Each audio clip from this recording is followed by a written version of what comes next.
కాగితపు చేతి సంచుల శిక్షణతో మహిళలు స్వయం ఉపాధితో పాటు పర్యావరణ పరిరక్షణకు దోహదపడినట్లు కాగలదని municipal commissioner J Rama Appalanaidu చెప్పారు.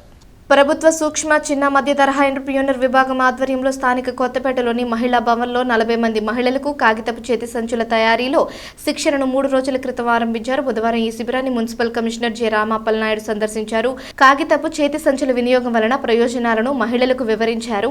కాగితపు చేతి సంచులను తయారు చేసి వాటిని మార్కెటింగ్ చేసుకోవడం ద్వారా మహిళలు ఉపాధి పొందవచ్చని తెలిపారు. ప్రతి ఒక్కరూ కాగితపు చేతి సంచులు వాడే విధంగా అవగాహన కల్పించాలని, కాగితపు సంచుల వాడకం వలన ప్లాస్టిక్ కవర్ల వాడకం తగ్గిపోతుందని తెలిపారు. ప్లాస్టిక్ కవర్ల వల్ల పర్యావరణానికి నష్టం వాటిల్లుతుందని, దానిని నివారించేందుకు అందరూ కలిసి ముందుకు రావాలని పిలుపునిచ్చారు. కాగితపు సంచులు తయారు చేసేందుకు ఎక్కువ మంది వాటిని ప్రోత్సహించాలని తెలిపారు. కార్యక్రమంలో మెప్మా సిఎంఎం విజయ్ కుమారి మహిళలు పాల్గొన్నారు. తెనాలి పురపాలక సంఘం పరిధిలో మహిళా భవన్లో 40 మందితో ఒక బ్యాచ్ ఈ పేపర్ బ్యాగ్స్ అనేటువంటి తయారీ పైన ఒక ట్రైనింగ్ సెషన్ అనేటువంటిది లాస్ట్ 3 days బిఫోర్ స్టార్ట్ అయింది. ఇది 3వ రోజు.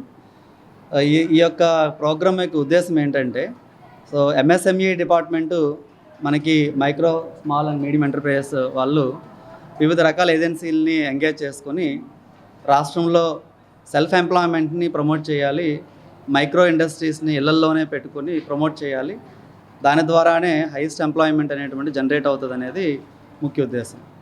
సో గౌరవ రాష్ట్ర మంత్రివర్యులు తెనాలి శాసనసభ్యులు నాదెండ్ల మనోహర్ గారు మెప్మా డిపార్ట్మెంట్కి ఎప్పుడో ఒక టార్గెట్ ఇస్తూ ఉంటారు.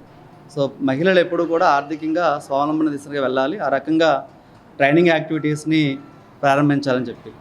సో ఆయన యొక్క ఇన్స్ట్రక్షన్స్ ప్రకారం లాస్ట్ 2 months బిఫోర్ ఒక 1000 మందికి 4 సెంటర్స్లో ఈ యొక్క టైలరింగ్ నేర్పించేటువంటి ఒక ట్రైనింగ్ ఇవ్వడం జరిగింది. అట్లాగే ఒక 20 మిషన్స్ కూడా ఏర్పాటు చేసి ఈ 4 సెంటర్స్లో కూడా సెల్ఫ్ ఎంప్లాయ్మెంట్గా మనకి మిషన్స్ కూడా మిషన్ పైన వర్క్ చేసుకోవడానికి అవకాశం కూడా ఏర్పాటు చేసి ట్రైన్ చేసి 1 లక్ష వరకు కూడా ఈ 40-50 మెంబర్స్తో తీసుకోవాలి. ఇది 1 month టార్గెట్గా పెట్టుకొని అవి కూడా మీ మున్సిపాలిటీయే కొని తక్కువ రేటుకి పబ్లిక్కి అమ్మాలనేది అలాగే షాపులకి అమ్మాలనేది మా లక్ష్యం. ఆ రకంగా ఒక ఎకో ఫ్రెండ్లీ స్టోర్ని ఎకో స్టోర్ అనే పేరుతో మెప్మా డిపార్ట్మెంట్ తరఫున మున్సిపాలిటీలు ఏర్పాటు చేసి మన యొక్క డ్వాక్రా సంఘాల్లో ఉండే మహిళలు తయారు చేసినటువంటి ప్రొడక్ట్స్కి మార్కెటింగ్ ఉండాలి, అట్లాగే ప్రతి ప్రోడక్ట్ కూడా ఎకో ఫ్రెండ్లీగా ఉండాలనే ఉద్దేశంతో ఈ ప్రోగ్రామ్స్ ఎంకరేజ్ చేసి ఒక పక్క ఎకో ఫ్రెండ్లీ, ఇంకో పక్క సెల్ఫ్ ఎంప్లాయ్మెంట్ అనేటువంటిది మహిళలకు ఏర్పాటు చేయాలని ఉద్దేశంతో ఈ యొక్క ప్రోగ్రామ్స్ కండక్ట్ చేయడం జరుగుతుంది.